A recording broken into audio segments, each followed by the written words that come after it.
Welcome to Success Weekly with James Tharris, a weekly dose of thought-provoking ideas and helpful tips on improving your mindset. And now, here's your host, James Tharris. Hello and welcome to another episode of Success Weekly. I'm your host, James Tharris, and today we're going to be talking about sacrifice. In order to become successful, you have to learn how to get used to sacrificing things. So a couple of great quotes that come to mind is that successful people are willing to do the things unsuccessful people aren't. If you stop and think about that for a moment, I think you'll find a lot of truth in that in your own life and in looking around at people that you've seen achieve levels of success that you haven't achieved. I think if you look at that very closely, you're going to find that those people who achieved the success did so by doing the things that maybe you or I didn't do, we were not willing to do. And sometimes that can be just we don't want to do it because of the connotations that come along with whatever it is we're doing. We might be called, a brown noser because we're staying after and helping the boss out, or anytime he calls or she calls, we're right there to help them out. And so we have, a football game that we want to go to, and now we have this opportunity to do something at our job or for the boss or whatever, even in our company, and we decide that we don't want to do it.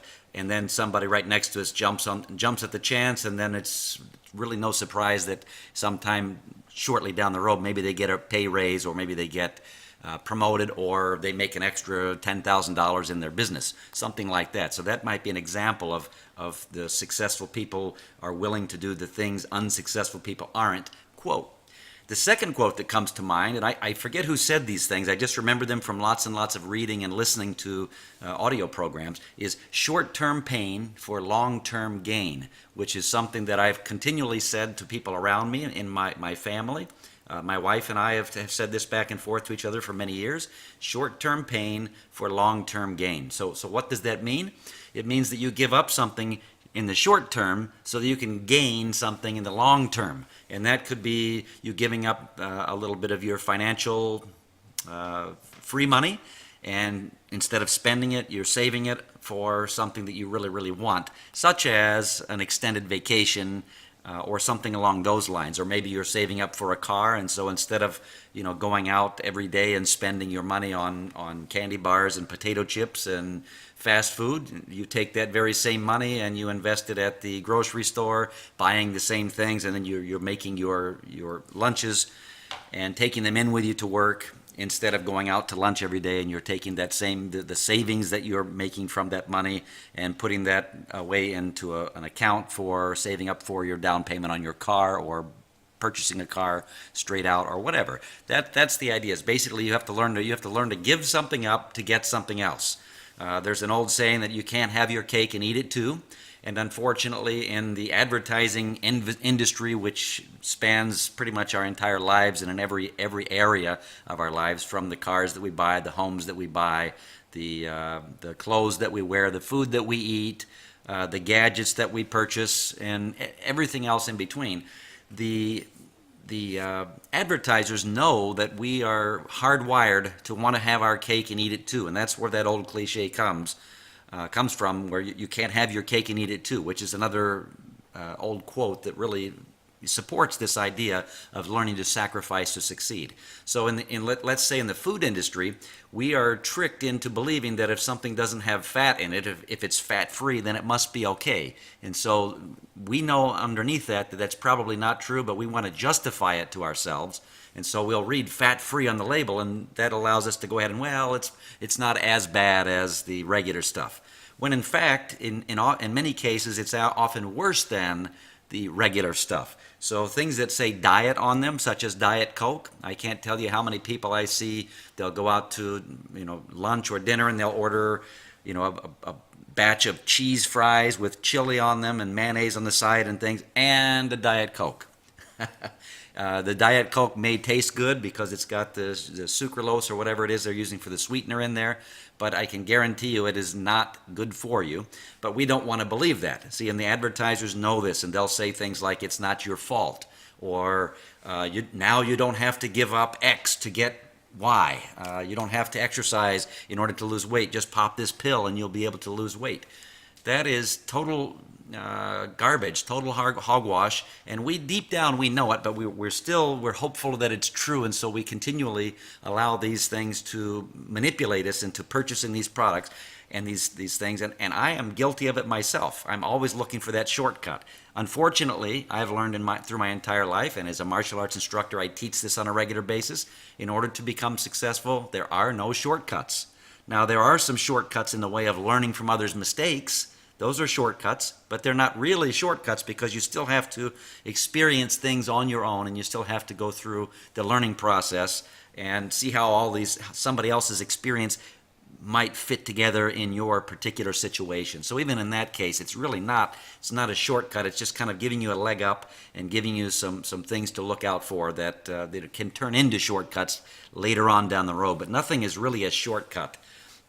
In order to succeed, you have to sacrifice. And so here's what I've done. I'm going to keep this fairly short, and maybe we'll see. We'll see how this leads me into. I've got 10 things that I think you may need to sacrifice in order to become more successful. And these are things that I've had to sacrifice in my own life in the past and in the present. And I'm certain that I will have to sacrifice some of these things in the future as well. If I want to see my business succeed to the level it has in Indiana, down here in Florida, and maybe even surpass that. If I want to see my level of success surpass my previous levels of success, then I'm more than likely going to have to revisit these 10, and maybe more than these 10 in my own life. But I'm going to give them to you here one at a time, and I'm going to give you a little thought about each one of them as I read them to you. So the first thing that you need to sacrifice, or you may need to sacrifice to become more successful, is your free time. So here's something I've taught for many years. It's this: whatever you do between the hours of 9 and 5 p.m., which is what most people typically work. You may work 8 to 4 p.m. or 7 to 3 p.m. The same things apply whether the numbers are different or not. And it's basically this, because it used to be a 9 to 5 job was the most common thing. What you do between 9 and 5 will make you a living, but what you do between 5 p.m. and 9 a.m. will make you successful. All right, let me read that again. What you do between 9 and 5 p.m.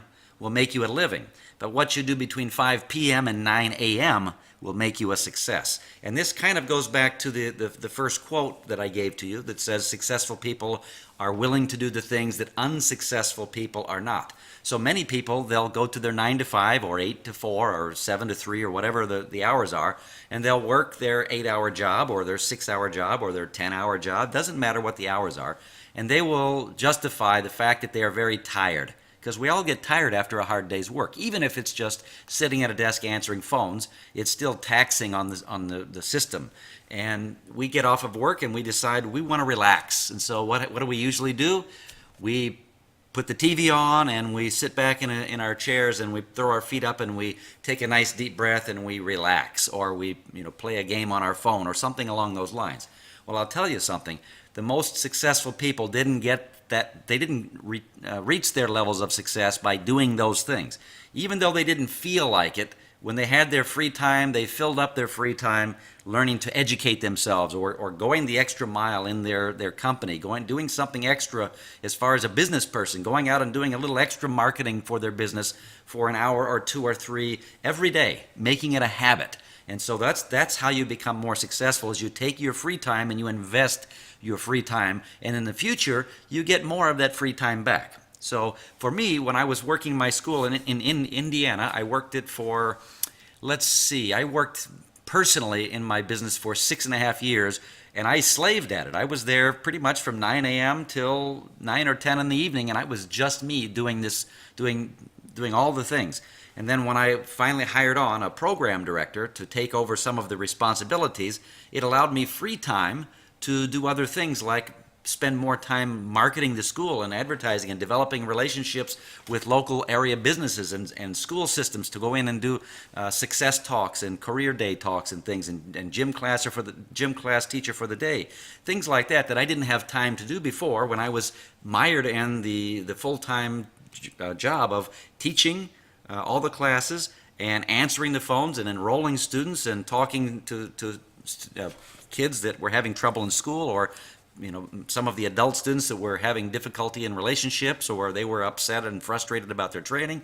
I had to do all of that. I was the chief cook and bottle washer, and when I hired on my program director, then I freed up a little bit more of my time. So I had to put a lot of time in the beginning, and I got to free up my time a little bit, but I filled that time with other activities.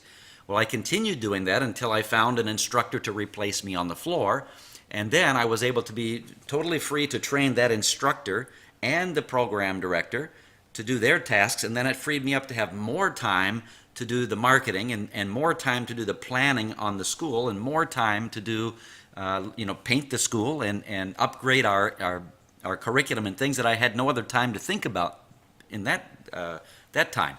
And then, of course, I hired on more people, and I replaced one person with the next person until I could teach these folks how to do exactly what I did, including some of the marketing.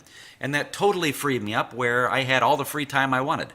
I didn't have to do anything. There was a point in my business where I didn't have to go in for weeks at a time. I could stay out of my business for 2 weeks and come back and actually would have more money in the bank than the previous 2 weeks if I would have worked there.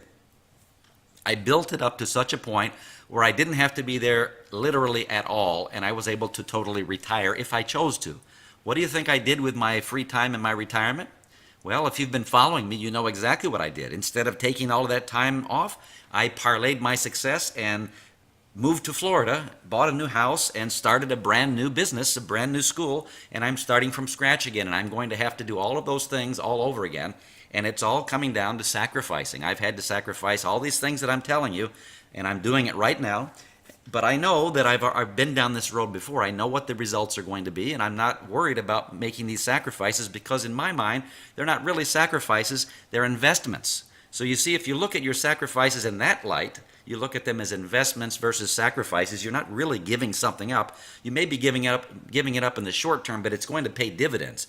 That's the law of investing. That's how the stock market works. That's how businesses work. That's how your education works. You invest money up front, and it pays you dividends for the rest of your life. I mean, look at a doctor, somebody that wants to become a doctor. They go into doctor school. I can't think of the actual term for it, medical school. And maybe they spend 8 years or 12 years of their life and hundreds of thousands of dollars investing in their education. But look at what they receive in return. How many hundreds of thousands and millions of dollars do they make over the course of their lifetime? And what kind of vacations are they able to take as a result? And what kind of a lifestyle are they able to live and provide for their family? That's the reason why people want to become doctors and lawyers above and beyond just wanting to serve humanity and help people. They do it because they know what kind of a lifestyle is usually associated with that. So that's an example of what you can do with your free time and how you can invest it. Now, the second thing is money. Now, you've probably all heard the saying that it takes money to make money. Absolutely true. So what do we mean here? It can mean a variety of things. So as a business owner, I have to invest money up front in advertising and marketing to get people to find me. I had to invest time, or I had to invest a lot of money, 6 figures in fact, in finding this location and building it out and furnishing it before I had one single student on the floor. So we have over $100,000 invested into this location, and that's just it's par for the course. It's what it takes. It takes money to make money. You also have to learn to spend money on investing in yourself. There is absolutely nothing more important that you can invest in than yourself, and that is your education, your health, and your wellness. So making sure that you're continually reinvesting some of your profits back into yourself. I used to laugh when I heard one of my mentors talk about he spent close to $250,000 per year in his personal education. And I thought to myself, he's got to be stretching the truth. This guy's got to be lying through his teeth.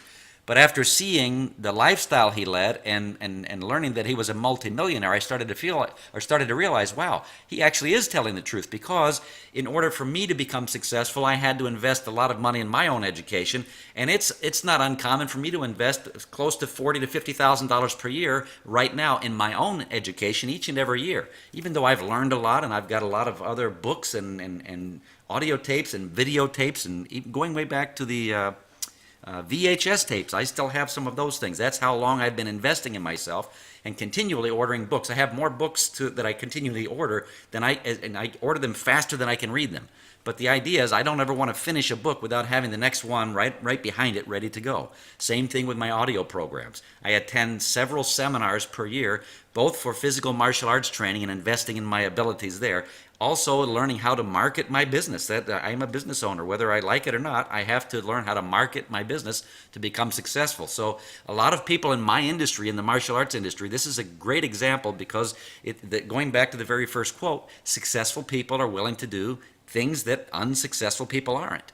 And a lot of people in the karate and martial arts industry, they don't want to learn how to market. So they'll make quotes, or they'll make quotes, I guess, and things that say things like, "Oh, that person's sold out." Excuse me, do you run a business? Are you charging money for your tuition? Are you paying money to your landlord? Then you're in business, and it's not selling out to make sure your business is profitable and successful. It's actually, it's what you should be doing. But instead of doing that, they will make excuses and point the fingers of blame at somebody else because they're too afraid to do these things. And so it's much easier to point the finger of blame at somebody else who's doing the things you're unwilling to do, so you feel better about yourself. That's a natural protection instinct that we all have. And so we have to recognize it when we're doing it and knock that stuff off. All right? So it takes money to make money. You've got to invest in yourself. All right? Number 3, stability. Listen, you've got to come out of balance to achieve success. I'm a martial arts instructor, and I talk about this a lot. I preach, living a balanced lifestyle. But here's the thing. If you're really going to become successful, you have to come out of balance once in a while. You can't live in balance. You have to be out of balance. Think about people who go to college. How much time do they devote to college? And what are the things that they come out of balance with? What are the things they have to sacrifice? There's so many things, and they're on this list, by the way. And sleep is one of those things, which is coming up, right? They have to sacrifice their personal lives. They have to sacrifice money. They have to sacrifice free time, all in the name of getting that college degree and that college education. So they have to become out of balance for a period of time in order to succeed there. What about the last time you started a new job? Did you have any problem there with coming out of balance at that moment when the boss asked you if you could come in early? Were you able to come in early, especially during the first month or so at that new job? Of course you did. That might have even meant that you had to leave your family behind. Maybe you had to find a babysitter at the last minute. These are things that you have family time and you have work time, and sometimes work time has to trump family time because that's going to provide you with future opportunities that are going to give you more family time in the future. And that's what I'm talking about here. When's the last time you started a new relationship? Do you remember the last time you found your girlfriend or boyfriend, and what kind of things you sacrificed up front? And a lot of times you sacrificed your own personality and things, your likes and your dislikes, to please that person. So this is coming out of balance, and it's not until later that we start to, in a relationship, start to relax and start to reclaim some of our likes and start to talk about some of our dislikes and become more of ourselves. So we're sacrificing a lot of things. Starting a new exercise program. What are you sacrificing there? My goodness, so think about there's a plethora of things you sacrifice anytime you start a new exercise program. The sore muscles and the going in, and that hour has got to come from someplace, right? So you're sacrificing a lot of things. All right, so stability is one of those things you may have to sacrifice. All right, number 4, comfort. Comfort is a big one for many people. We are creatures of comfort, and we love to be comfortable. But I'll tell you, comfort is one of the enemies to success. You have to learn, as if you're going to become successful in anything in life, and I do mean anything, you've got to learn to be comfortable with being uncomfortable. All right, so in the martial arts, one of the things that we do on a regular basis is stretching. We're trying to gain flexibility in our lower bodies and our upper bodies, but specifically with doing the splits. So in order to reach the point where a student can get into a full split, regardless of if it's front split or side splits, Chinese splits, you have to learn how to sit in those positions where your legs are uncomfortable. Now, you don't want it to be painful. That's dangerous. But you have to get to the point where it's slightly uncomfortable, and then you have to get comfortable being in that position where you're slightly uncomfortable. That's really what I'm going through right now by being here in Florida, getting my martial arts school started. We just finished our very first week of martial arts classes, and I'll tell you, I have really come out of my comfort zone. When I was living back in Indiana, I had it made. I didn't have to be at the school literally at all. Maybe once per month I would come in for a seminar, but other than that, I could stay home and enjoy time eating on the water, at the restaurants at the lake, and I could go, practice my Tai Chi and things in the park. I could just go on bike rides and walks. I could sleep in. I could Netflix and chill. I could do literally anything I wanted to do. But that I knew that comfort was dangerous to me, so I decided that's not what I want to do. I want to challenge myself while I'm still young enough and have the energy to do this, and I moved down to Florida to get things rolling down here because I have a new level to build. I want to see if I can do it again in half the time or one-third the time, and I believe that I can. So I'm willing to become uncomfortable here. I have to be on the floor doing the kicking and punching again, and boy, there's some aches and pains that go along with that when you haven't done it to this level in as long as that I have. So comfort, you've got to learn how to be comfortable being uncomfortable. All right? Number 5 is sleep. You all know that the early bird gets the worm, and we know that we're supposed to get 8 hours of sleep per day. But I'll tell you, some of the most successful people get less than that. And it might be that they get 7 hours of sleep. Sometimes you get 5 hours of sleep. There have been times where I got 0 sleep. I had to go into work with being awake for 24 hours and then go into work because I run a business. I don't have anybody to call to cover me. Somebody's got to be there. And so if I stay up all night, I can't get to sleep, or I get caught in that one movie that kind of lasts for 3 hours, and then from there my mind is all awake, or I come back from a seminar and I'm all jazzed up and I can't get to sleep. Sometimes that happens, and I know that I have to go back into work the next day.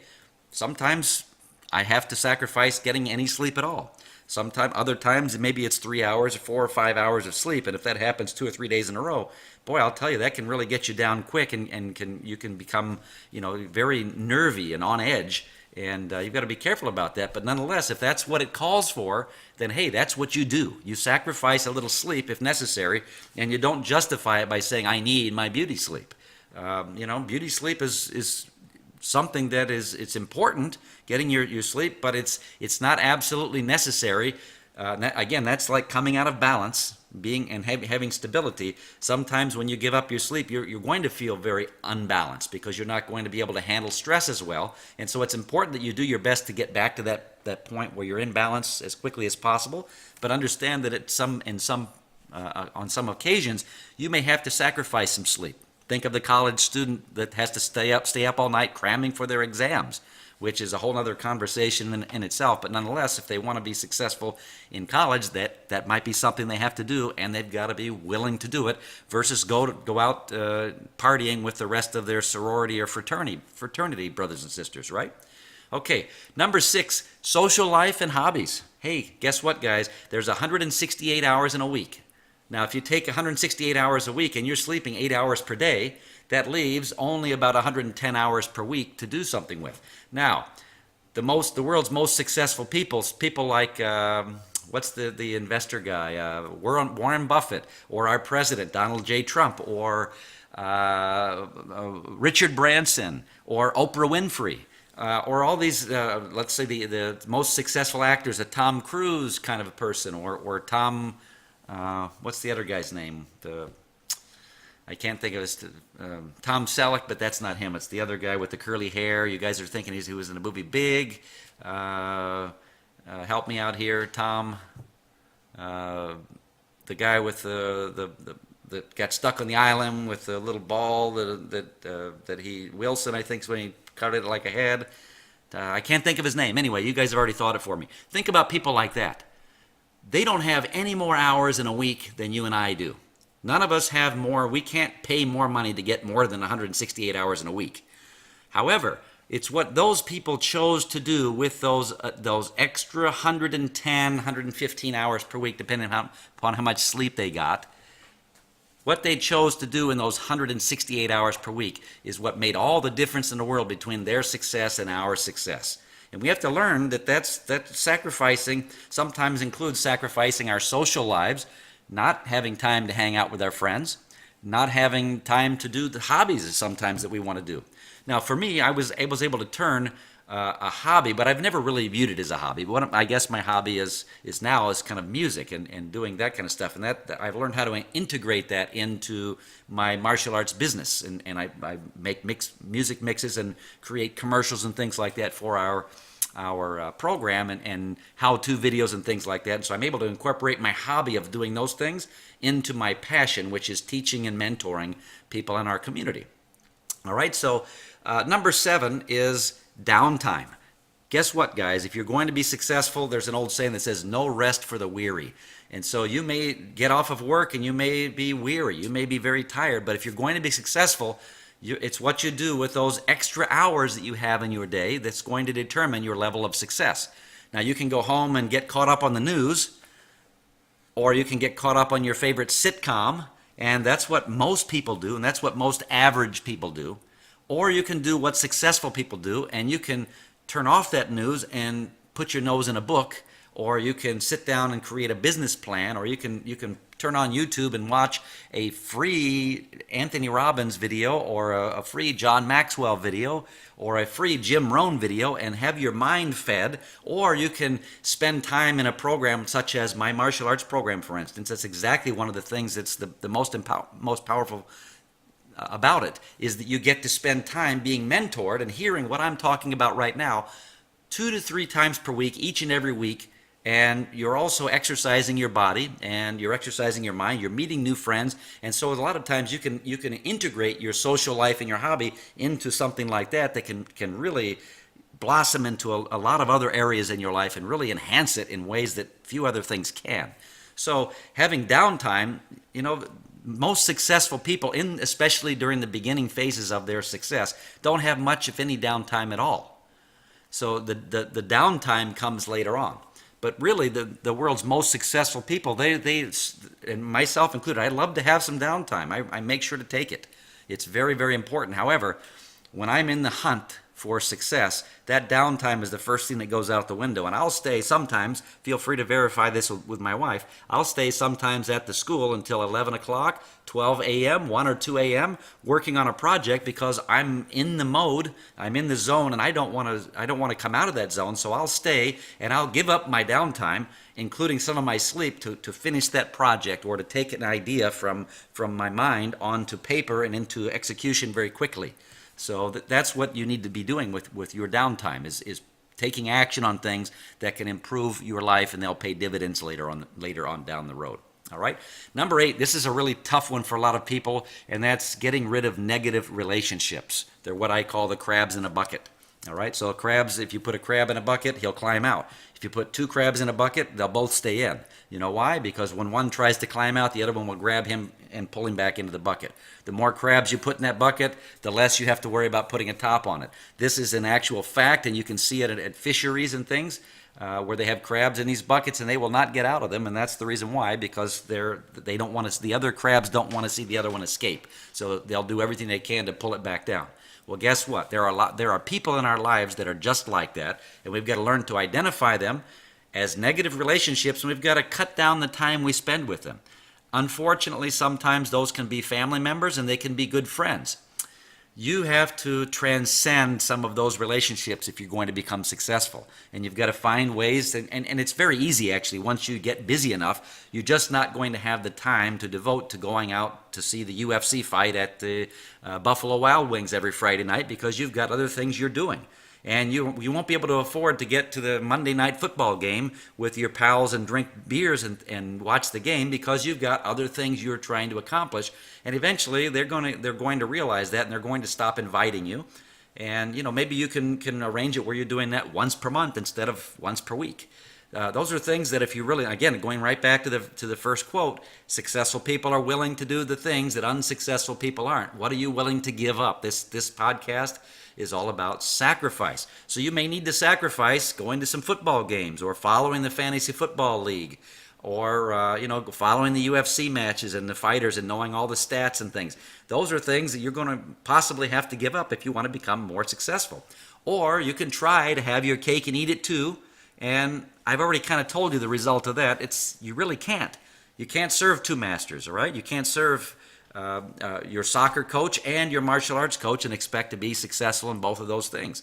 You can't have a full-time job over here and a full-time job over here and expect to be good and at either one of those things. You have to make sure that you spend your time in one place. You make a decision and you go full force forward in there with your blinders on. That's really the only way to be successful. So you're going to have to give up some things in your life, guys. You've got to learn to sacrifice, all right? So negative relationships is probably one of the toughest ones. Stop and think right now about the 5 people that you hang out with the most, all right? And that can be your boss and your coworkers, just the people you spend the majority of the time of your day with. This is outside, of course, of your immediate family, of your kids and wife or husband or anything like that. Although I would count the spouse as one of those people.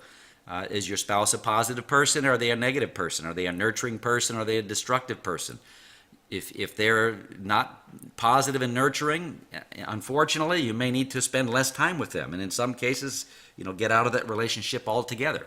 But if you've got a positive, nurturing one, you spend more time together with that person, obviously. All right? They could be your coworkers. It can definitely be, and it definitely includes your friends, the people your friends and associates. Who do you hang out with on a regular basis?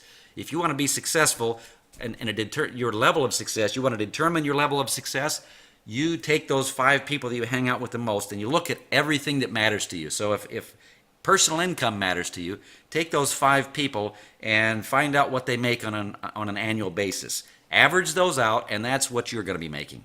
Simple as that. You want to improve your personal income? Get around 5 people who are making more money than you are, so that their averages become the 5 income averages of them become the average, and that's what you'll make. That's exactly what you have to do. All right. If you're overweight and you want to be thin, you got to get away from the overweight friends that go out and indulge, and you've got to get around the thinner friends that have different habits. Right? It's the same thing. You've got to learn to get rid of these negative relationships that are holding you back.